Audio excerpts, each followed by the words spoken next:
Make us a sandwich. You haven't eaten since breakfast. Not really very hungry, actually. You're not supposed to not eat, girl. I was looking forward to all that strange food at the country club. A whole roast pig, crab legs, and suddenly there's like pad thai and Lilianos. Ooh, crazy mix. Well, I think I successfully demolished Christmas Eve. I mean, they've been in there far too long. Preparing for the attack. How can you be so neutral on this? Who said I was being neutral? I said I felt absorbing it all. Seems funny. I didn't say that, did I? Look, I haven't read the whole thing from start to finish, but enough. You have the right to publish anything you like, pretty much about anyone, whether that's decent or cool or not. And you have the right to push back, whether that's decent or cool or not. You're like mom. It's like you're playing chess against yourself. You learned it in her room, and everyone else is only a pawn. What do you want me to say? Oh boy, sure. Life comes before art. No, that is the worst kind of oversimplification. But you sort of think it does. And so you have to accept the consequences of art over life, which in this case is likely to losing the trust of the people you love. For the sake of these opinions, these bewildering portraits of people who seem totally unrecognizable to you. Well, maybe your powers of observation. Let me finish. Since you want to know, you paint Henry as this saint of the 70s, all truly and innocent, questioning and reacting to the stultifying impressiveness of these classified zombies in the other room. But maybe he was just really sick and fucked up, and was hanging out with mad bombers at the very least. Christ, I was 5 when all this happened, and reading it made me feel guilty. But Mom and Dad, you think they don't blame themselves? They kicked him out, they let him go, they weren't helping him. Did they let him go? Or did he just fly off in rage and fury? I think you're waiting for an apology. An apology. Maybe they've already apologized. An apology. And you just haven't noticed. Certain people don't write books because they want apologies. They write books because of who they are. A person who writes books. The only obligation I have is to myself. That's as far as it goes. I'm not a publicist, and I'm not a hydrographer. I'm a writer. This is my flawed version of what happens, okay? I didn't come here to be emotionally blackmailed or to be censored by two people who live very, very,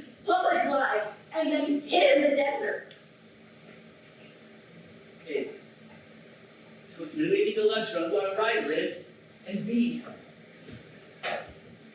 it's just a story you've told yourself and will now share to the world for fame, money, and Please don't say that this is about money, okay, Trip? You know that I have no interest in money, you know that. yeah, because you're rich. And even if you don't take a cent from them, which is not simply true because they paid for your fancy hospital at Cambridge where you camped out for 6 months. I wasn't camping.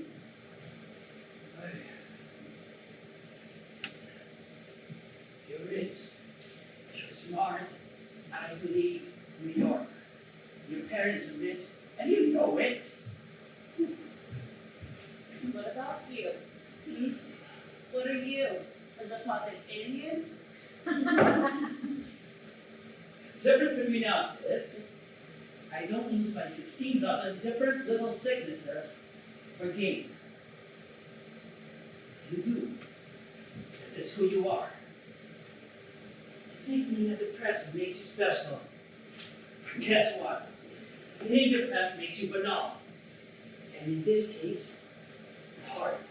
Not easy to be with. That's not fair. Fear? My name is Love and Mercy, a memoir.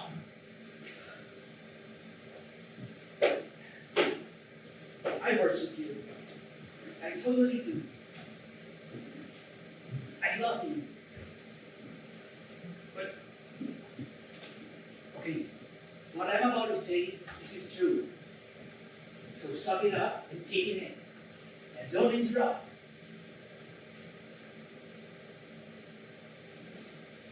Because you had a breakdown, you actually believe you were in a free pass here. Because you couldn't function, you wouldn't eat, you wouldn't brush your teeth, you wouldn't wash your hair, you wouldn't speak for an entire year, and pretty much seemed like you were about to follow heading down the trail to off yourself. You see, you think this entitles you to paint a picture to the world of two people who failed in every context as citizens, as parents, as humans.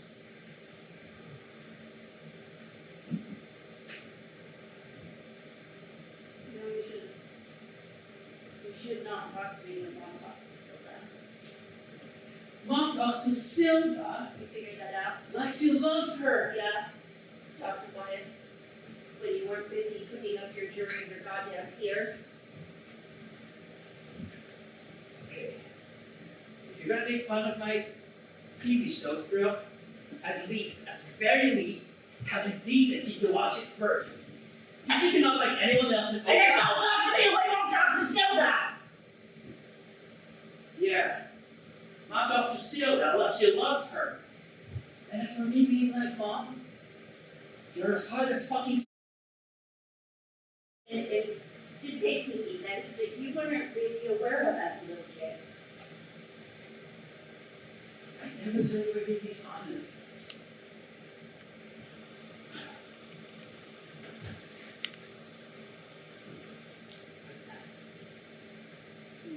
I never said that.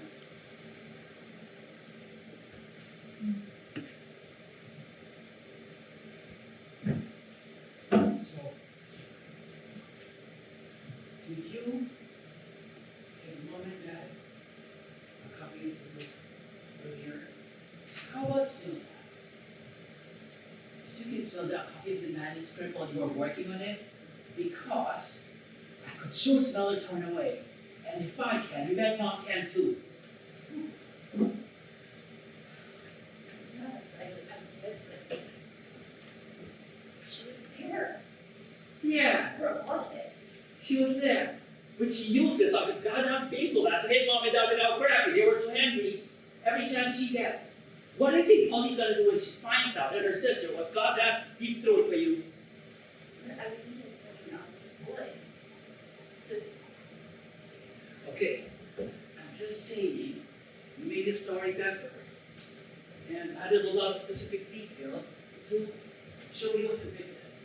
You and Henry. That doesn't mean you're a liar. And please, you talk to them. Just back me up. They listen to you above all else. If you just said, that it's okay. It's okay that way you have. I mean, because I'm not going to back down on this. I will do it. And they're going to have to live with that. Please, Strip. So wait. So you're my son for Christmas. I'm supposed to stop Mom from not sending Zelda out onto an idol like an Eskimo, which will be your first instinct. And I have to get them to give you a blessing for a book that paints them as right-wing sociopaths who destroy their children's lives. Who am I? Rudolph the goddamn reindeer? What do you do with a shiny nose? I'm so rolling into it.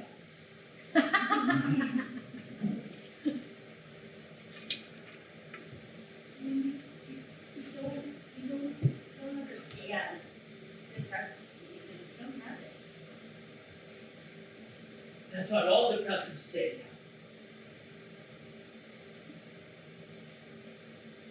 How do you know what I have and don't have? How? Now you have so far up your own blood. You wouldn't notice if I was covered in color as being stung to death right in front of you. Don't say that. I mean, it's true. Yeah, you all joke about you not watching my TV show. But it's what I do. It's part of my life. My life.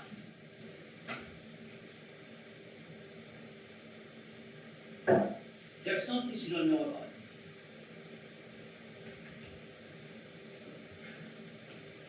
I was impotent for an entire year. I developed an unhealthy relationship with sleeping pills, which I kept cold turkey. I dated a Russian woman almost twice my age and loved her. I take flying lessons, and I happen to read every book written about the Civil War. You took flying lessons? Just because I'm wasting my goddamn Stanford Berkeley education writing ironic and cheerful TV shows does not mean I'm not very much filled with despair. Did you know that? Look at me. I don't take my romantic life seriously at all. I don't want kids because it's far too easy to fuck them up. I'm probably a sex addict. Mom and Dad, they call me every time they need help with their cell phones and emails. And I'm presiding over them as they're getting older, and parts of them are starting to fall off. And you probably haven't noticed that Dad wears a hearing aid, which he's too weak to discuss. And they are only two people, aside from you and Sleeping Beauty over there, that I ever really loved. And you're half insane and totally, vaguely suicidal. Zelda is absolutely incapable of taking care of herself and absolutely insane. And I think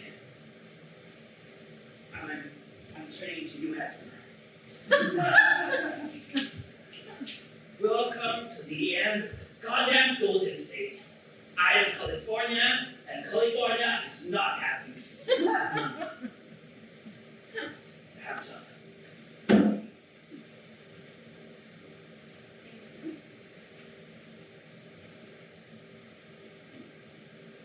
not making suicide.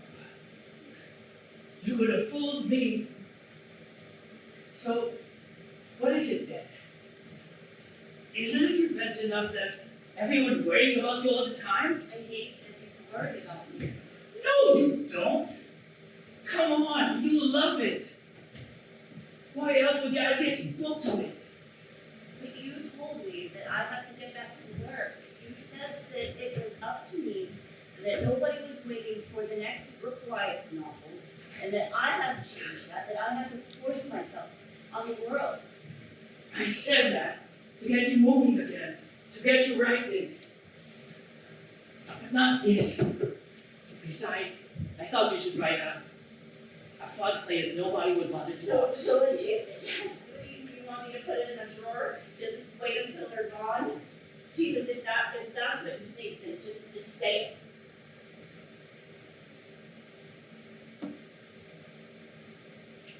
Should we really want me to tell you what to do? Yes. God, yes, please. Please, Trip, I will listen. You never listen to anybody, but okay. If you're going to go ahead, do it without drama and apology. Close your eyes and let it go. But if you want, do it with grace and humility. How's that? I don't know. It's quite torturing everyone, and some looking at me like a lost border terrier. Fuck! Someone's going to make an order for me. Why not? This should be the hardest decision you've ever made.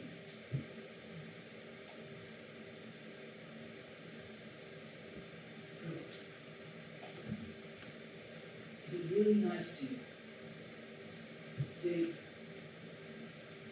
They worship you. They love you. They think about you all day. They love you so fucking much. You know that, right? I mean, this will sort of give them. Isn't that count in life? Notwithstanding whatever happened in the past.